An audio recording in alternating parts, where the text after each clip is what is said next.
जोरदार पावसाचा मुंबईकरांना फटका. मंत्रालय परिसरात साचलं गुडघाभर पाणी. गार्डन गेटवरून जाणाऱ्या लोकांना करावी लागते कसरत.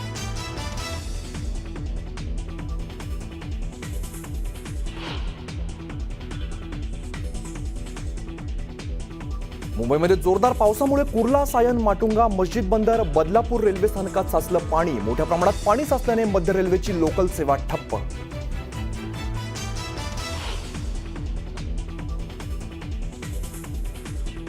साताराच्या दुष्काळी पट्ट्यातील दुमाळवाडीमध्ये गेल्या 24 तासात रेकॉर्ड ब्रेक पाऊस. 30 वर्षांनंतर पहिल्यांदाच तलाव भरले तर नदी नाले ओसंडून वाहू लागले.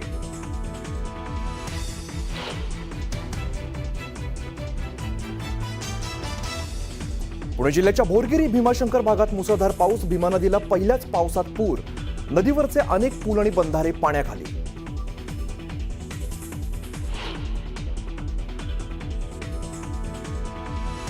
सांगलीच्या कडेगाव, खानापूर आणि तासगाव तालुक्यामध्ये जोरदार पाऊस. दुष्काळी पट्ट्यातून वाहणारी येरळा नदी दुथडी भरून वाहण्यास सुरुवात.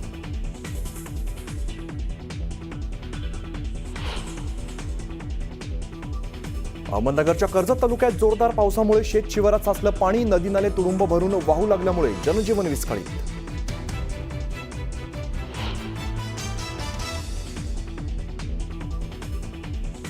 कोल्हापूरमध्ये सुरू असलेल्या मुसळधार पावसामुळे गांधी मैदानाला तळ्याचं स्वरूप. पाणी बाहेर जाण्यास जागा नसल्यामुळे 5 ते 6 फुटांपर्यंत साचलं पाणी.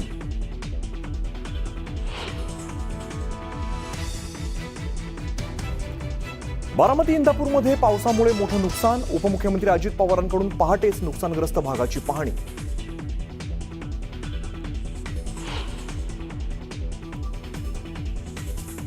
फलटण तालुक्यात मुसळधार पावसामुळे बाणगंगा नदीनं ओलांडली धोक्याची पातळी. नदीकाठच्या घरांमध्ये शिरलं पाणी. नागरिकांना सतर्क राहण्याच्या सूचना.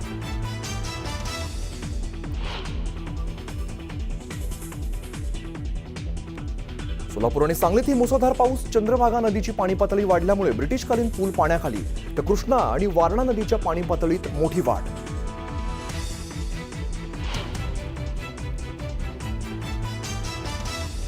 संकेतस्थळांवरती आलेल्या तांत्रिक अडचणीमुळे लांबलेली 11वी ऑनलाईन प्रवेश प्रक्रिया अखेर आजपासून सुरू. नाव नोंदणीसह महाविद्यालय पसंतीक्रम भरण्याची सुविधा उपलब्ध होणार.